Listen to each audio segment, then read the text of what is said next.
વિકાસના પુલમાં ભ્રષ્ટાચારનો ભોગ। 4 મહિના પહેલા બનેલા પુલની ઉખડી કપચી। ગુજરાત સરકાર ખુદને વિકાસને ભરેલી સરકાર ગણાવે છે, પરંતુ તે જ સરકારના રાજમાં 4 મહિના પહેલા બનેલા આ પુલની હાલત જુઓ।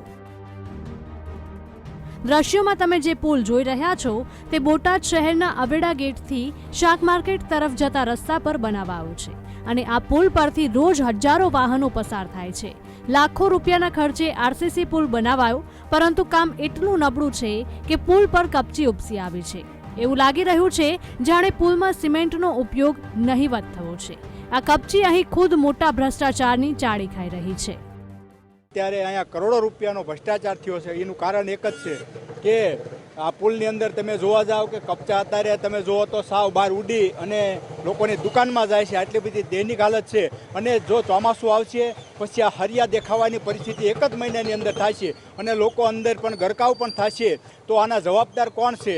જો આવું ને આવું ચાલશે અને આ ભ્રષ્ટાચાર ખુલ્લો આમ થયો છે, અમે એવું પણ કહીએ છીએ સ્થાનિક લોકો કે આ ભ્રષ્ટાચાર થયો છે તેને તાત્કાલિક પગલાં લઈ અને પુલ નવેસરથી બનાવે અને આની સજા થાય અને તાત્કાલિક પુલ એકથી નવો બનાવે એવી અમારી માંગ છે।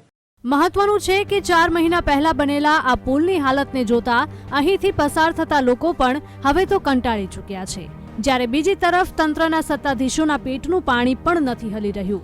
તેવામાં લોકોની એક જ માંગ છે કે ઊંઘતું નગરોડ તંત્ર વહેલા જાગે અને આ પુલનું સમારકામ કરવામાં આવે।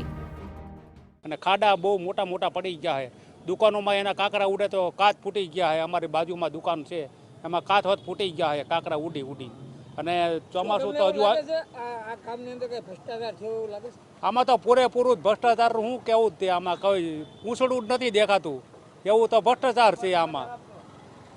શું માંગ શું છે ખરેખર?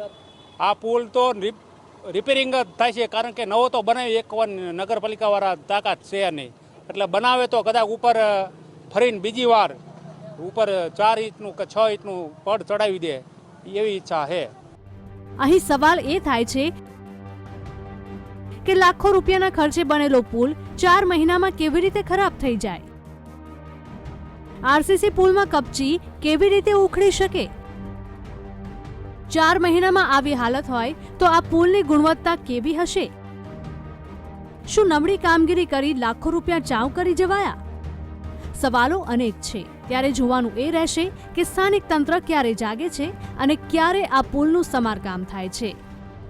Raju Baraiya, BTV news, Botad.